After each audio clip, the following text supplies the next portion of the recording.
കുട്ടികൾക്ക് അറിവ് പകർന്നു കൊടുക്കുന്നവരാണ് ഗുരു. അവരെ നേരായ മാർഗത്തിൽ നയിക്കുവാനും നല്ല രീതിയിൽ സമൂഹത്തിൽ വളർന്നു വരുവാനും അധ്യാപകർ ശിക്ഷണം നൽകുന്നു. പക്ഷേ കാലം മാറിയപ്പോൾ എല്ലാം തിരിഞ്ഞാണ് സംഭവിച്ചുകൊണ്ടിരിക്കുന്നത്. പാഠങ്ങൾ മാത്രം തീർത്തു പോകുന്നവർ മാത്രമായി മാറിയിരിക്കുകയാണ് ഇപ്പോഴത്തെ അധ്യാപകരിൽ ഒട്ടുമിക്കവരും. ജോലിയിൽ പ്രവേശിച്ച് ശമ്പളം വാങ്ങണമെന്നുള്ളതിൽ മാത്രം ഒതുങ്ങിപ്പോകുന്നു ചിലർ. വ്യാജ സർട്ടിഫിക്കറ്റുകൾ വെച്ച് വരെ ജോലിയിൽ പ്രവേശിക്കുന്നു.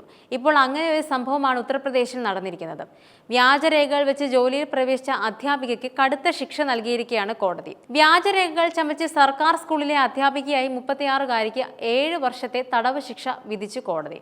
ഉത്തർപ്രദേശിലെ പിലിഭിത്ത് കോടതിയുടേതാണ് തീരുമാനം. ക്ഷമാ ഗുപ്ത എന്ന 36-കാരിയാണ് സർക്കാർ സ്കൂളിൽ ജോലി നേടാനായി വ്യാജരേഖ ചമച്ചത്. 2015 മുതൽ വിദ്യാഭ്യാസ വകുപ്പിന് കീഴിൽ അധ്യാപികയായി ജോലി ചെയ്യുകയായിരുന്നു ഇവർ. തടവ് ശിക്ഷയ്ക്കും 30,000 രൂപ ഇവർ പിഴയായും അടയ്ക്കണമെന്നാണ് കോടതി വ്യക്തമാക്കിയത്.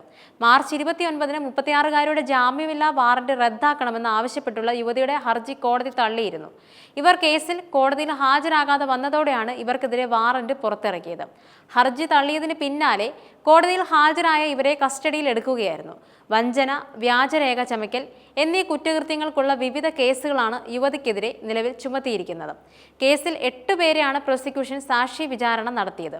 വാരണാസിയിലെ ഒരു സ്ഥാപനത്തിന്റെ പേരിൽ വ്യാജ B.Ed ഡിഗ്രി സർട്ടിഫിക്കറ്റുകളാണ് ഇവർ തയ്യാറാക്കിയത്.